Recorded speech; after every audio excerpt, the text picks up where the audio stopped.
할렐루야, 감사합니다. 자, 오늘은 하늘로 승천한 에녹, 무드셀라와의 관계를 중심으로 살펴보도록 하겠습니다. 오늘의 생명 양식은 유다서 1장 14절입니다. 봉독하겠습니다. 아담의 7세손 에녹이 사람들에게 대하여도 예언하여 이르되, 보라, 주께서 그 수만의 거룩한 자와 함께 임하셨나니 이는 하나님의 말씀이니라. 아멘. 자, 여섯 번째, 에녹과 그 아들 무드셀라의 관계죠.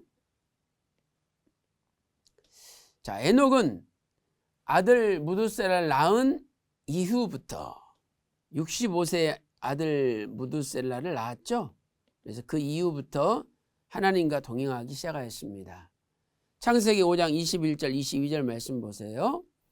에녹은 65세에 무드셀라를 낳았고, 무드셀라를 낳은 후 300년을 하나님과 동행하며 자녀를 낳았으며, 이렇게 말씀을 하고 있습니다. 자, 그렇다면 왜 아들 무드셀라를 낳으면서 하나님과 동행하기 시작했을까요? 이 무드셀라는 히브리어로 메투쉘라흐라는 단어죠. 그래서 이 메투는 죽음이라는 뜻이고, 또 죽음은 종말이죠. 종말. 그 다음에 쉘라흐는 보낸다, 이런 뜻입니다. 그래서 저가 죽으면 종말을 보낸다, 이런 뜻이 되겠죠. 놀라운 사실은 실제로 무드셀라가 죽을 때 하나님은 홍수 심판을 통해서 세상 종말이 오게 만드셨습니다. 자, 무드셀라는 187세에 라멕을 낳았죠. 그리고 라멕은 182세에 노아를 낳았습니다. 그리고 노아 600살에 홍수 심판이 있었죠. 자, 나이로 본다면 무드셀라가 라멕을 낳을 때 187세죠. 또 라멕이 노아를 낳을 때 369세. 187에다가 182를 더하면 369가 나오죠. 또 홍수로 하나님이 세상을 심판하실 때 무드셀라가 969세입니다. 369 더하기 600 하면 969가 나오죠. 그런데 놀랍게도 무드셀라는 창세기 5장 27절 보면 969세 죽었죠. 그래서 무드셀라가 죽으면 세상 종말이 온다 그랬는데 그 말씀대로 이루어진 거죠. 창세기 5장 27절에 그가 969세를 향수하고 죽었더라 라고 말씀하고 있습니다. 그러므로 무드셀라의 출생은 앞으로 있을 홍수 심판에 대한 하나님의 계시, 표적이었다 하는 것을 알 수가 있습니다. 자, 이제 일곱 번째로 에녹과 영생에 대하여 살펴보도록 하겠습니다. 우리가 지난번에 좀 살펴봤는데요. 창세기 5장 족보의 족장들 가운데 가장 먼저 사라진 사람은 아담이죠. 그래서 아담은 죽음으로 사라졌어요. 에녹이 승천하기 몇 년 전에요? 57년 전에 죽었죠. 그래서 창세기 5장 5절 아담이 930세를 향수하고 죽었더라라고 말씀하고 있습니다.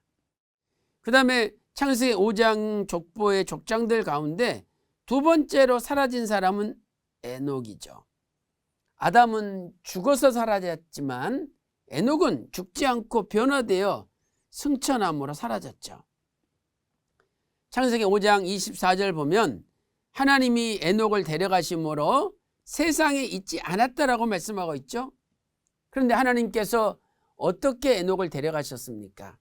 히브리서 11장 5절에 믿음으로 에녹은 죽음을 보지 않고 옮겼다라고 말씀하고 있습니다. 자, 이것의 구속사적 교훈은 무엇입니까? 창세기 족보 162페이지에서 휘선 박아브람 목사님께서는 이렇게 정리하고 있습니다. 하나님은 인류 시조 아담의 죽음이라는 사건을 통해서 죄의 싹은 사망이라는 사실을 밝히신 후 그 사망의 권세를 이기는 방법을 에녹을 통하여 곧바로 공개하셨던 것입니다. 비록 인간은 죄로 인하여 죽을 수밖에 없지만 에녹처럼 하나님과 동행하며 하나님과 교제를 완전히 회복하면 죽음까지도 능히 극복할 수 있다는 소망을 보여줍니다. 이렇게 에녹의 승천은 앞으로 다가올 모든 세대에게 오직 예수 그리스도의 믿음만이 사망을 이길 수 있다는 말씀을 확실하게 계시해 주고 있습니다. 그래서 아담은 죽음으로 사라졌지만 그러나 에녹은 변화함으로 사라졌죠. 그래서 하나님께서는 바로 이 에녹의 길이 본래 우리에게 주시고자 했던 하나님의 선물이다. 영생의 길이요 변화의 길이다 하는 것을 알려주셨던 것입니다.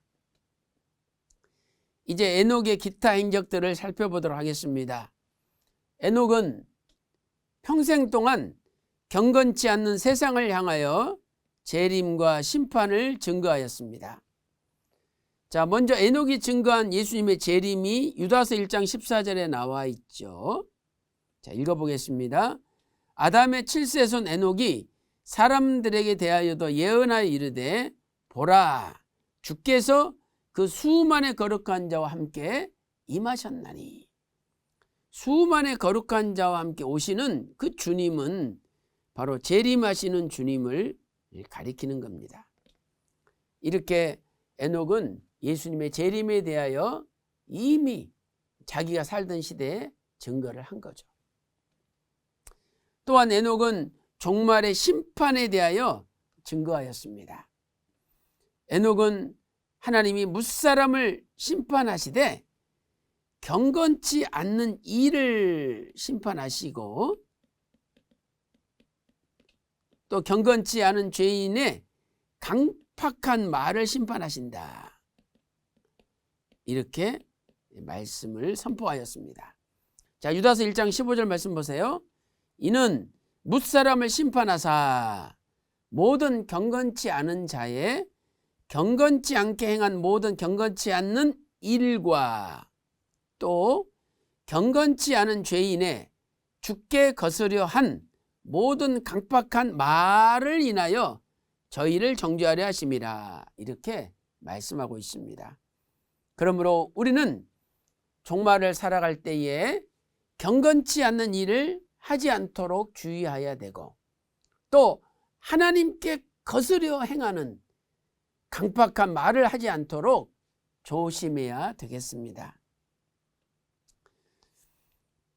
마지막으로 에녹은 65세에 무드셀을 낳았죠. 그리고 그 후에도 300년 동안 하나님과 동행하면서 자녀들을 낳았습니다.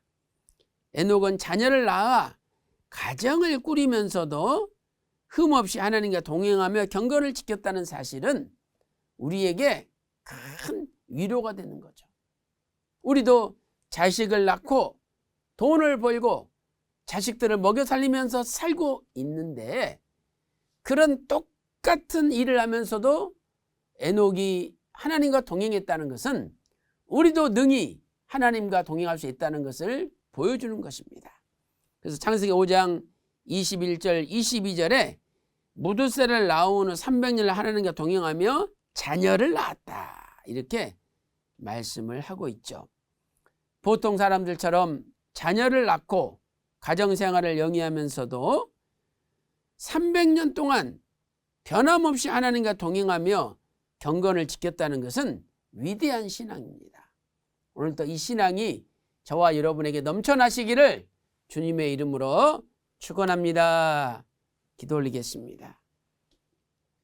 오늘 또 살아계셔서 우리의 일거수일투족을 지켜보시며 늘 우리를 올바른 길로 인도하시는 아버지 하나님, 에녹은 300년 동안 하나님과 동행할 때 자녀를 낳고 또 아내와 자식들을 먹여 살리며 일을 하면서도 하나님과 변함없이 동행하였습니다. 하나님 아버지, 우리도 세상 일을 핑계로 하나님과 동행하지 않는 것을 합리화시키지 않도록 인도하시고, 에녹처럼 은혜 주시사 세상 일을 하면서도 하나님 아버지와 동행하는 거룩한 믿음의 삶을 살게 인도하여 주시옵소서. 오늘도 에녹처럼 하나님과의 동행이 변함없이 넘쳐나게 하여 주시옵소서. 감사드리옵고 예수님의 이름으로 간절히 기도 올리옵나이다. 아멘.